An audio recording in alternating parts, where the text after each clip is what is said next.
Hello, welcome back. Today I wanted to talk a little bit about fat, as in how eating fat can help you lose fat. You hear quite a lot at the moment about fats and including good fats in your diet. And I suppose I just wanted to talk a little bit about why that is important.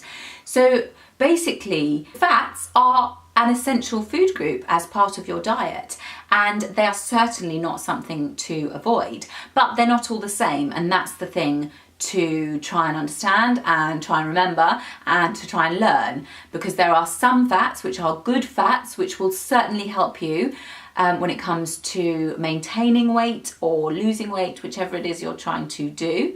And then there are other fats which do need to be avoided and won't help you at all. In fact, they will be detrimental to any progress that you might be making or might have made. So good fats, dietary fats, will actually help you in lots of ways. So they will provide you with energy, they will protect your organs, they will help with the absorption of other nutrients, and actually they will also help you to burn fat, believe it or not. So where do you get these good fats from? So these would come from sources that are not saturated mainly. So things like avocados, nuts, oily fishes, not things like meat, dairy fats, those sorts of things.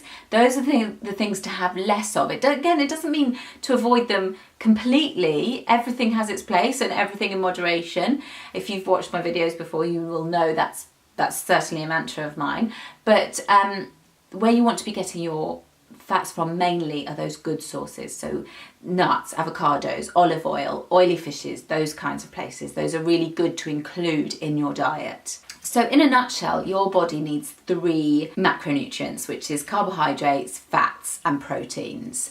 And good fats, as I've said, will actually help your body to burn fat. Basically, the energy from those fats will give your body the energy to burn calories. Without it, you won't have that. And also, the fats that you find that are stored around your belly or your thighs or your bottom actually can't be shed without the introduction of new good fats. So it's really, really important to include those in your diet for weight loss and for shifting those bits of fat that you don't want. The other thing about including fats in your diet is that they keep you fuller for longer. They're really important for making sure that you feel satisfied at the end of a meal and that you're not reaching for something else. They're not empty calories, they're actually filling you up. But also they help to regulate your blood sugar levels, which means you won't then have a blood sugar crash and be rushing off to find the nearest sweet thing to help pick you up again. The other thing, my final point about fats,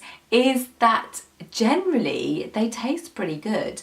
And this all comes back into the whole mentality of not being on a diet and not starving yourself and not feeling deprived. Nobody wants to feel like that. We want to eat good food. Life is too short to not enjoy it. So eating the right fatty foods is really important to how you feel, and at the end of the day it's not just about how you look, it is also about how you feel. Nobody wants to feel miserable and unhappy and denied and deprived, so eating those good sources of fat really do have an impact on making you happy and making you feel good, which ultimately is the most important thing. So I hope that that's given you a little bit of information about what all the hype is about when it comes to fats and why it's important to include them in your diet, and why actually including fats in your diet will help in terms of your results and maintaining your physique and your weight loss and all those things. So thank you very much for watching, and if you like my video then please do hit subscribe, and I will see you next time.